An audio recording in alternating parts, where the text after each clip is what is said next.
Hello' everyone, মই ববিতাই মোৰ channel Babita ৱৰ্ল্ডৰ আন এটি ভিডিঅ'লৈ আপোনালোক সকলোকে স্বাগতম জনাইছোঁ। কি খবৰ আপোনালোকৰ?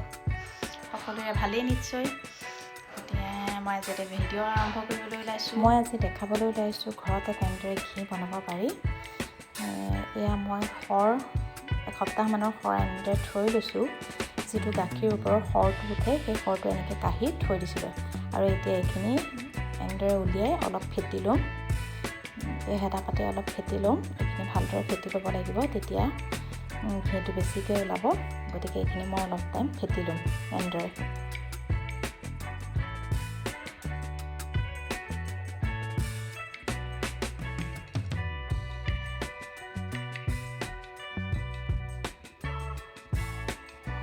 যিহেতু আমাৰ ঘৰত গৰু আছে, গতিকে গাখীৰ সৰহকৈ ওলায়, সেইকাৰণে সৰখিনি এনেদৰে ৰাখি থৈ বনাবলৈ সহজ আৰু আমি কিনি অনাতকৈ ঘৰৰ ঘিখিনি খাই বেছি সোৱাদ লাগিব।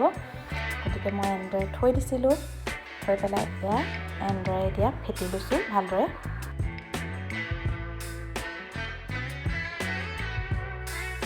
এতিয়া এইখিনি ফেটি হৈ গৈছে, একে স্মুথ হৈ গৈছে গোটেইখিনি। দেখিছেনে কেনেকুৱা হৈ গৈছে? এতিয়া মই কেৰাহীটো গেছত উঠাই দিম। গেছ জ্বলাই দিছোঁ আৰু কেৰাহীটো এতিয়া উঠাই দিছোঁ। উঠাই দি এইখিনি ভালদৰে লৰাই থাকিম। এতিয়া হাই ফ্লেমতে দি পেলাই এইখিনি ভালদৰে লৰাই থাকিম। মই লৰাই আছোঁ আৰু লাহে লাহে এইখিনি ঘিলৈ পৰিৱৰ্তন হৈ গৈ থাকিব, চাই থাকিব।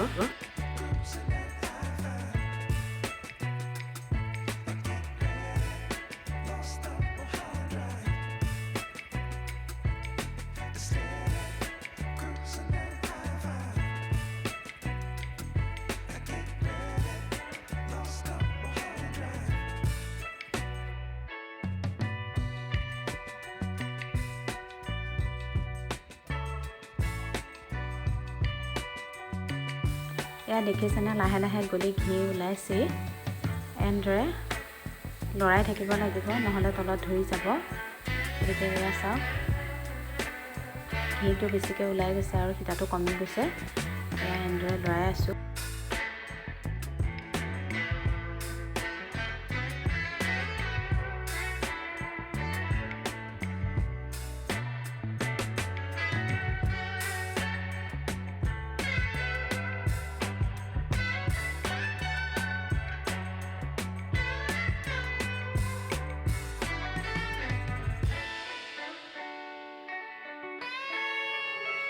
এয়া এতিয়া হৈ গৈছে। গেছৰ ফ্লেমটো অফ কৰি দিলোঁ। এয়া দেখিছেনে কিমানখিনি ওলাই গ'ল। এয়া এতিয়া সীতাখিনি এনেদৰে কাষলৈ কাঢ়ি দিম।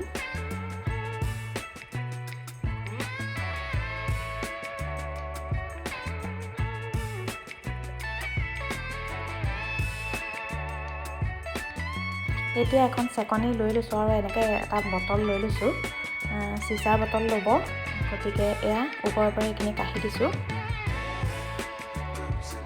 চিচাৰ বটলত থ'লে বহুত দিনলৈ ভাল হৈ থাকিব। সেইকাৰণে মই চিচাৰ বটল এটা লৈ লৈছোঁ আৰু এই ওপৰৰ পৰাই দি লৈছোঁ। তাৰপিছত সীতাখিনিও দি দিম। এয়া চাওকচোন কিমান সহজে ঘৰতে ঘি বনাব পাৰি। যদি বনোৱা নাই তেন্তে বনাই চাব। আৰু বজাৰৰ পৰা কিনি নিয়া ঘিতকৈ এইটো বহুত উপকাৰী হয়। গতিকে মই এনেদৰে বনাই ল'লোঁ। 2টা বটলত হ'ল, এটাত আধা। ভিডিঅ'টো শেষলৈকে চোৱাৰ বাবে অশেষ ধন্যবাদ। যদি ভাল লাগিলে তেন্তে প্লিজ লাইক কমেণ্ট কৰিব। আজিলৈ আহোঁ, আকৌ নতুন এটা ভিডিঅ'ত আপোনালোকৰ মাজলৈ আহি আছোঁ। Bye bye.